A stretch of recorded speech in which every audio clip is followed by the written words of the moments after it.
Assalamualaikum warahmatullahi wabarakatuh. Rahayu, rahayu, rahayu. Salam santun, salam hormat, salam takdim kami untuk semua spiritualis yang ada di Nusantara ini. Semoga senantiasa mendapatkan rahmat dan lindungan Allah Subhanahu wa taala. Allahumma sholli ala sayyidina wa maulana Muhammad. Kita haturkan sholawat kita, salam kita kepada baginda Nabi Allah Muhammad sallallahu alaihi wasallam. Semoga kita semua mendapatkan syafaatnya besok di yaumil qiyamah. Ya, untuk para sahabat semuanya, bahwasannya pada pertemuan kali ini kita kembali lagi pembahasan terkait dengan Sang Kinasih Satrio Piningit atau Imam Al-Mahdi. Tentunya dengan beberapa pengalaman dan beberapa saya membaca komentar-komentar, masih ada juga yang menyangkal bahwasannya Imam Mahdi itu adalah suatu mitos.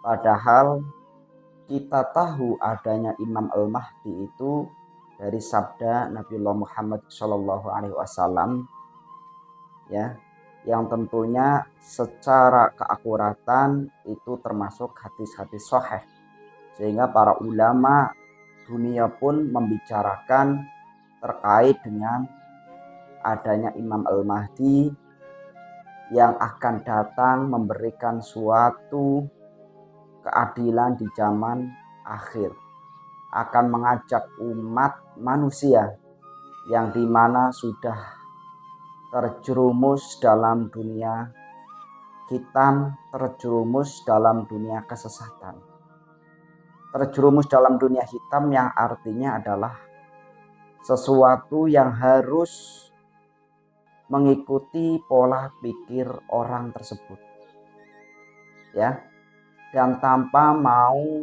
mengiyakan apa yang menjadi suatu tuntutan yang berdasarkan nilai-nilai keagamaan.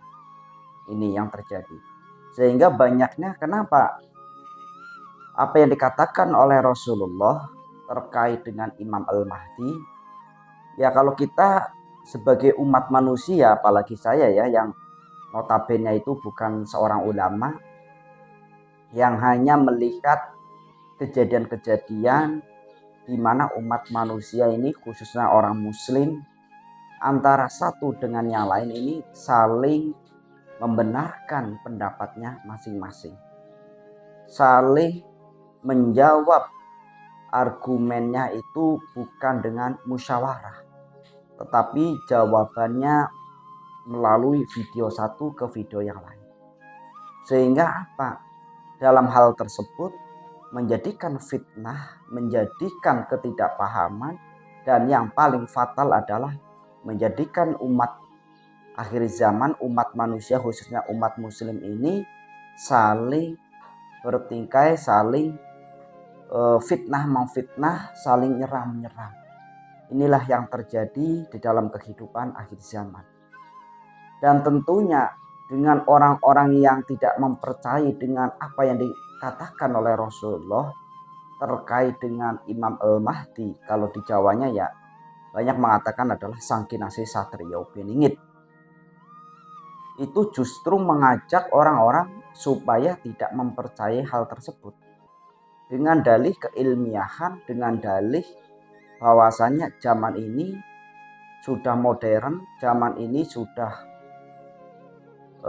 dengan penelitian ilmiah, dengan logika, sehingga mengajak orang-orang supaya tidak mengimani hal tersebut. Nah, ini juga salah satu kekuatan daripada musuh daripada Imam Al-Mahdi, yaitu Dajjal. Ya, walaupun semaju apapun, walaupun semodern apapun dunia ini pasti akan berlalu.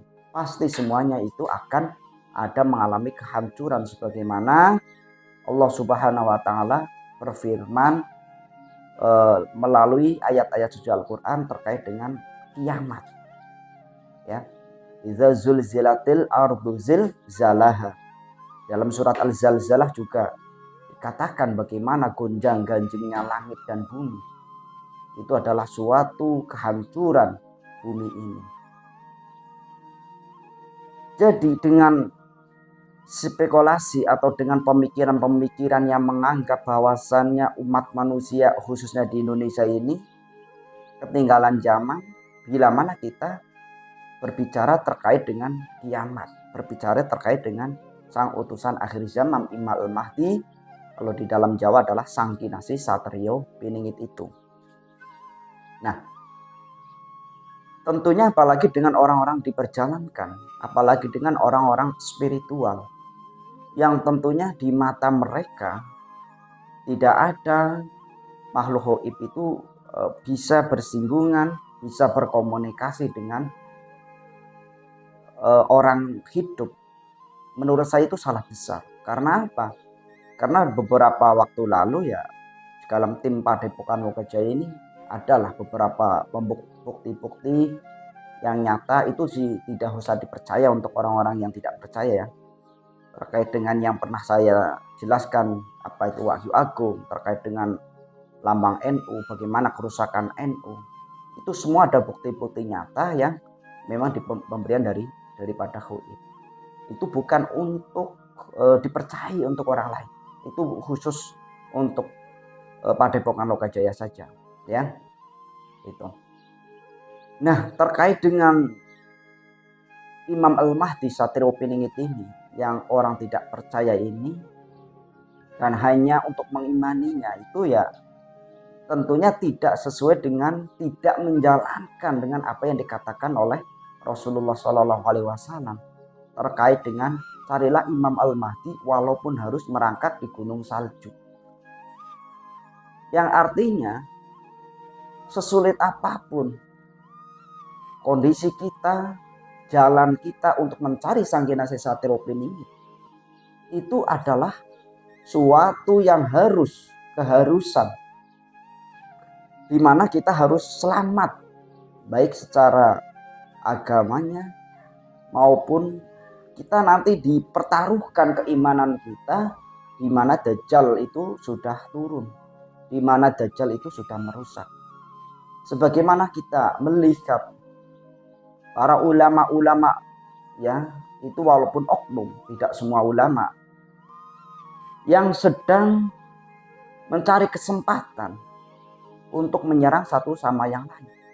Sebagaimana sekarang Gus Miftah yang kepleset lidah itu menjadi berkah daripada orang lain, tetapi untuk kesempatan orang lain, kesempatan ulama lain untuk mencari panggung di situ, yang siap membantu mengumrohkan, ada yang mengomentari. Inilah fitnah akhir zaman yang sudah tidak peduli dengan saudara-saudara kita sendiri. Ya, walaupun kita juga harus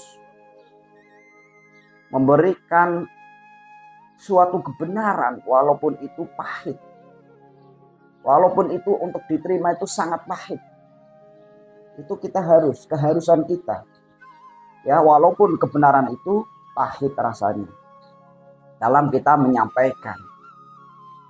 Nah, terkait dengan Imam Al-Mahdi Satrio Piningit, walaupun banyak yang sampai saat ini menanyakan keberadaannya, kok mencari nggak ketemu-ketemu, bukan berarti yang menemukan, yang memunculkan itu dari saya, itu bukan. Saya tidak ada hak untuk memunculkan, dan saya tidak ada hak untuk menemukan, yang artinya saya itu hanya ikhtiar mengajak juga orang-orang supaya di dalam kehidupan akhir zaman ini kita itu tidak melampaui batas dalam segi apapun. Ya, walaupun banyak yang tidak percaya tentang gaib, yaitu hak-hak mereka. Ya, tetapi jangan paksakan orang untuk mengikuti pola pikir kita. Ya memang, ya saya juga meneliti terkait dengan pergoiban ya. Goib itu, kebatinan itu, musuh utama adalah diri kita. Bisa kita terhalusinasi, tersugesti oleh kita sendiri ya, dan bisa kita secara tingkat emosional kita itu tidak terkendali, seakan-akan kita seperti kesurupan misalnya. Itu sudah sering saya jelaskan. Tetapi bukan berarti secara medomisasi seperti itu bukan berarti tidak ada, ya. Saya yakin semua itu ada, dan yang dilusi juga ada, yang asli juga ada, yang sugesti juga ada, yang kemurnian itu juga ada. Nah, tentunya kita bagaimana kita menghormati, yang penting semua itu bukan untuk nipu-menipu dan tidak saling merendahkan satu sama yang lain. Seperti itu. Nah, kebetulan kemarin saya waktu pergi ke daerah Tangerang ya, di Karaksa itu ada salah satu tamu dan saya mendapat suatu hadiah ya. Saya mendapat suatu hadiah ini ya, atau suatu kenang-kenangan yang dari bocah Angon mungkin ya. Ya mudah-mudahan lah siapapun beliau, pada intinya menebar suatu kebaikan itu tidak harus punya jabatan. Siapapun berhak untuk menebar suatu kebaikan, mengajak suatu kebaikan. Yang ini dari salah satu ini ya, dari ajaran Aji Rasa ya. Ya. Saya ucapkan banyak terima kasih, mudah-mudahan bisa menjadi suatu kenangan, dan ini nanti yang minta doanya juga, saya juga kalau sudah ada rezeki ya, ingin bikin tempat khusus untuk padepokan khusus lah ya, bukan di rumah seperti ini, dan akan menampung barang-barang entah itu dari teman atau dari siapapun, foto atau siapapun ya, sebagai jejak kita dan sebagai sejarah kita kelak nanti ya, termasuk seperti ini. Saya juga ucapkan banyak terima kasih ya untuk saudara kita yang dari Bumiayu. Mudah-mudahan timnya sehat selalu ya, dan saya mohon maaf yang sebesar-besarnya karena tidak jumpa dengan saya waktu itu. Saya sedang pergi ya ke daerah Tangerang dan ke Bandung juga.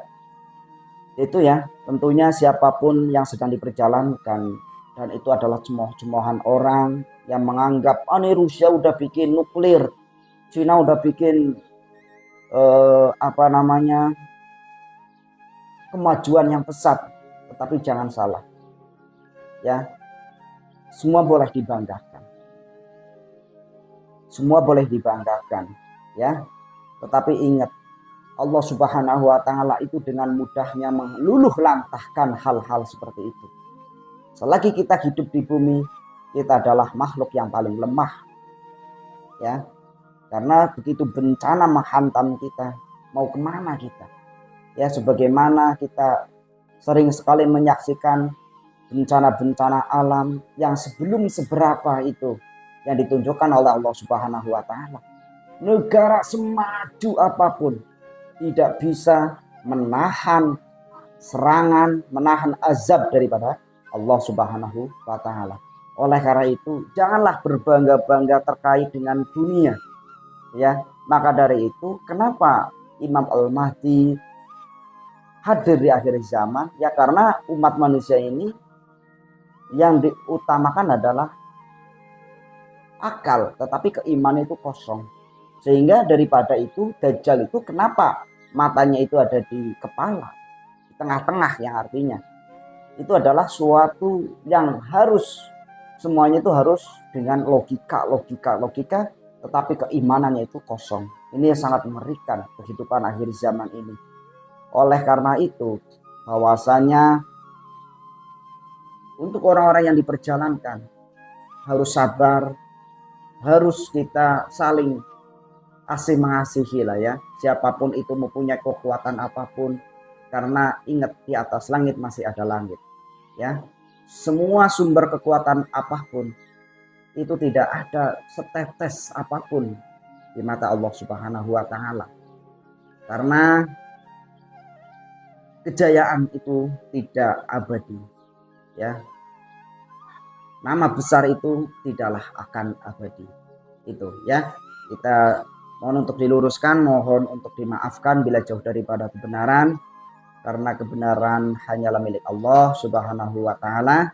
Salam santun, salam hormat dari Padepokan Lokajaya. Assalamualaikum warahmatullahi wabarakatuh. Rahayu, rahayu, rahayu.